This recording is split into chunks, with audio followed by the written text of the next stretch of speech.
2019లో blue media పత్రిక సాక్షి నా పైన ఒక ఆర్టికల్ వేస్తాం జరిగింది. దాంట్లో ప్రధానంగా నేను మంత్రిగా ఉన్నప్పుడు విశాఖపట్నానికి అనేక సార్లు వచ్చాను. లాంజ్లో నా పైన దాదాపు 25 లక్షల రూపాయలు ఆనాటి తెలుగుదేశం పార్టీ ప్రభుత్వం ఖర్చు పెట్టిందనే వార్త వేస్తాం జరిగింది. అప్పుడే నేను లీగల్ నోటీస్ కూడా జారీ చేశాను. మీరు క్షమాపణ చెప్పాలి, నేను ఎక్కడ ఆధారాలు లేవు, రాజ్యాంగం చాలా స్పష్టంగా ఆధారాలతో ప్రింట్ చేయాలి అని చెప్తుంది. అంతేగాని ఆధారాలు లేకుండా ప్రింట్ చేస్తే అది డిఫమేటరీ నేచర్ అని చాలా స్పష్టంగా చెప్తుంది. మీరు ఎట్టి పరిస్థితుల్లో రిజైండర్ ప్రింట్ చేయండి అని ఆనాటి సాక్షి కానివ్వండి, అదేవిధంగా దేశవ్యాప్తంగా ప్రింట్ అయ్యే ప్రతి వారం ప్రింట్ అయ్యే మ్యాగజైన్ ద వీక్ కూడా మనం నోటీసులు జారీ చేస్తాం జరిగింది. ద వీక్ అవుతే ఇమీడియట్గా మా దగ్గరకు ఉన్న సమాచారం కరెక్ట్ కాదు, మీరు చెప్పిందే కరెక్టు, మేము రిజైండర్ ప్రింట్ చేస్తామని వాళ్ళు చాలా స్పష్టంగా ప్రింట్ చేస్తాం జరిగింది. కానీ బ్లూ మీడియా గురించి మీకు బాగా తెలుసు. తప్పుడు వార్త పదే పదే రాసి అది నిజం చేయాలని ప్రయత్నిస్తుంది. అదే రీతిలో వాళ్ళు ముందరికెళ్తున్నారు. అందుకే నేను గత 5 సంవత్సరాలుగా న్యాయ పోరాటం నేను చేస్తున్నా. ఇది 4వ వాయిదా. ఎన్నిసార్లే నేను వస్తాను, ఎందుకంటే నిజం నా వైపు ఉంది. గతంలో కూడా మీకు చెప్పాను. ఈ రోజు కూడా మంత్రి హోదాలో నేను వచ్చినప్పుడు పార్టీ ఆఫీసులో బస్సులో పడుకొని సొంత భోజనం నేను తింటున్నా తప్ప ప్రభుత్వం దగ్గర నుంచి కనీసం ఒక్క వాటర్ బాటిల్ కూడా నేను తీసుకోవట్లేదు. నేను ఇక్కడికి వచ్చిన వాహనం కూడా నా సొంత వాహనం, దాంట్లో డీజిల్ కూడా పోసుకుని నా సొంత నిధులతో, ఎక్కడ ప్రభుత్వం పైన ఆధారపడకూడదని మా తల్లి భువనేశ్వరి గారు నాకు చిన్నప్పటి నేర్పించారు. అదే రీతిలో ముందరకెళ్తున్నా. ఎట్టి పరిస్థితుల్లో ఈ కేసు నేను లాజికల్ ఎందుకు తీసుకెళ్తాను. ఎన్నిసార్లు వాయిదాలు వేసినా నాకు ఇబ్బంది లేదు, ఎన్నిసార్లు రమ్మన్నా నాకు ఎలాంటి మొహమాటం లేదు. ఎందుకంటే నేను తప్పు చేయలేదు. నిజం గెలిచడానికి కొంచెం ఆలస్యమైనా నిజం గెలుస్తుందని బలంగా నమ్మే వ్యక్తిని. గతంలో కూడా నేను చూశాను, నాకు నేను కట్టుబడి ఉంటా. ఇప్పుడు మీడియా మిత్రులు కానీ ప్రశ్న ఉంటే సమాధానం చెప్పిన చూద్దాం. అవును సార్, అవును సార్.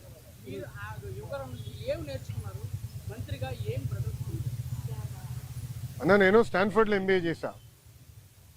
నేను స్టాన్ఫర్డ్ ఎంబీఏకి అప్లై చేసినప్పుడు ఒక ప్రశ్న ఉంటుంది స్టాన్ఫర్డ్లో, వై స్టాన్ఫర్డ్ ఎంబీఏ అని. అంటే ప్రైవేట్ రంగం నుంచి రాజకీయాల్లోకి నేను రావాలనుకుంటున్నాను, ఏదో ఒక టైంలో వస్తాను, స్టాన్ఫర్డ్ ఎంబీఏ నేను ప్రిపేర్ చేస్తున్నాను భావిస్తున్నాను అనుకున్నా అని రాశా. కానీ అక్కడికి వెళ్ళి చదువుకున్నారు, నాకు అర్థమైందంటే స్టాన్ఫర్డ్ ఎంబీఏ బిజినెస్కి మంచిది అని.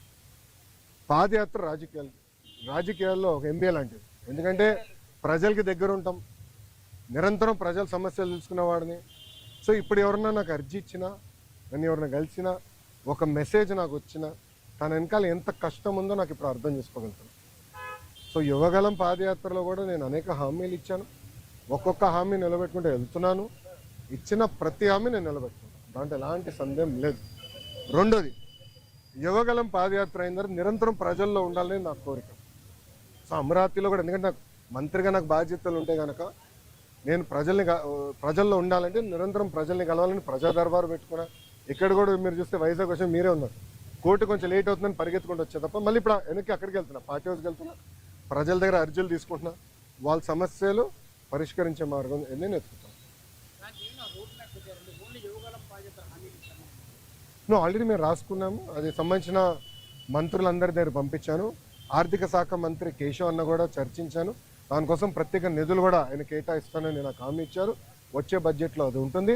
తప్పనిసరిగా ఇచ్చిన ప్రతి హామీ మేము నిలబెట్టుకుంటాం. ఎస్టిమేట్స్ అని మార్చి వరకు వస్తుంది.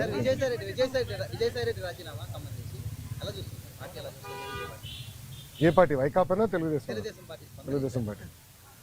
ఇప్పుడు ఒకటన్నా, తల్లి చెల్లికే జగన్మోహన్ రెడ్డి గారి పైన నమ్మకం లేదు, ఇంకా పార్టీలో ఉన్న నాయకులకు ఎలాంటి నమ్మకం ఉంటుంది? నేను ఎప్పటి నుంచో చెప్తున్నా, వైకాపా నాయకులు డబ్బుల కోసం పార్టీనే అమ్మేస్తాడు ఈయన అని. ఇప్పుడు అది నిజం అవుతుంది కదా. ఒక్కొక్కరు రాజీనామా చేసుకుంటూ వెళ్తున్నారు దానికా.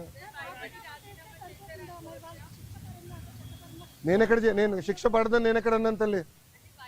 నో ఐఎమ్ సారీ, నేను ఎక్కడన్నా శిక్ష పడదని. ఇప్పుడు లిక్కర్ కానివ్వండి, ఇప్పుడు ఒకటమ్మా 2019 నుంచి 24 వరకు మేము అందరం ప్రజల్లో ఉన్నాం. పాదయాత్రలో కూడా నేను చెప్పా, ఎవరు నేను వదిలిపెట్టాను, ఏ అధికారులు రాజకీయ నాయకులు చట్టాన్ని ఉల్లంఘించారు ఎవరిని వదిలిపెట్టాను. ఇప్పుడు దర్యాప్తు జరుగుతుంది, ఇన్వెస్టిగేషన్ జరుగుతుంది, త్వరలోనే అన్ని బయటకు వస్తే నేను భావిస్తున్నాను. So let investigation get completed అమ్మా. ఇక్కడ విజయసాయి రెడ్డి గారు ఉన్నారు, లేదంటే ఎల్లయ్య పుల్లే ఉన్నారు అనేది టైం విల్ ఉన్నట్టాలి కదమ్మా. సో ఇన్వెస్టిగేషన్ జరగకుండా నేను ముందరే మాడతాం కూడా కరెక్ట్ కాదు. Let investigation happy. Yes yes మీరు కాకినాడ పోర్ట్ విషయం కూడా మీ అందరు తెలిసిన విషయమే. కాకినాడ పోర్ట్ కూడా అడ్డగోలుగా తుపాకులు పెట్టి రూపాయి ఆస్తిని సుమారుగా 6 పైసలకి కొట్టేసానికి ప్రయత్నించారు. కొట్టేశారు, క్షమించాలి, ప్రయత్నం కాదు, కొట్టేశారు, ట్రాన్స్ఫర్ చేసుకున్నారు. కేసు పడింది, దానిపైన ఈడీ వాళ్ళు కూడా లవ్ లెటర్లు రాశారు విజయసాయి రెడ్డి గారికి, రా బిడ్డ రా అని ఇంటికి. అన్నీ బయటకు వస్తున్నాయి కదా, సిమిలర్ వ్యాషన్ దీనిపైన కూడా కంప్లైంట్లు వస్తాయి, తప్పనిసరిగా యాక్షన్ తీసుకుంటాం.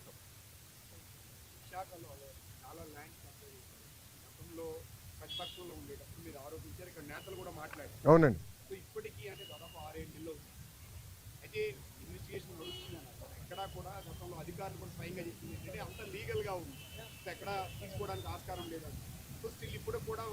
సో ప్లీజ్ బీ పేషెంట్, ఓపిక పట్టండి స్వామి, దర్యాప్తు జరుగుతుంది కదా. అవునండి, ఇప్పుడు మనం కూడా మాట చెప్పా, ప్రభుత్వ పరిస్థితి గురించి కూడా దయచేసి ఒకసారి ఆలోచించండి.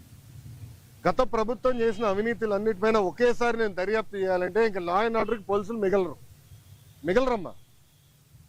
ఎందుకంటే భూ అక్రమాలు కానీ, ఇసుక అక్రమాలు కానీ, మద్యం అక్రమాలు కానీ, గాలి కూడా అమ్మేశారు స్వామి. ఇంకా లా అండ్ ఆర్డర్కి పోలీసు ఉండేదాకా ఉండదు. ఎందుకంటే ఒక్కొక్క ఇన్వెస్టిగేషన్ చాలా డీప్కి వెళ్ళాలి, పకడ్బందీగా చేయాలి. ఇప్పుడు లిక్కర్ ఉంది, చాలా పకడ్బందీగా చేస్తున్నారు. ఎవరెవరికి ఎప్పుడెప్పుడు ఎంత డబ్బులు ఎవరి చేతుల నుంచి మారినాయి మొత్తం వివరాలన్నీ సేకరించారు. సో ఇన్వెస్టిగేషన్ చాలా వేగవంతంగా జరుగుతుంది.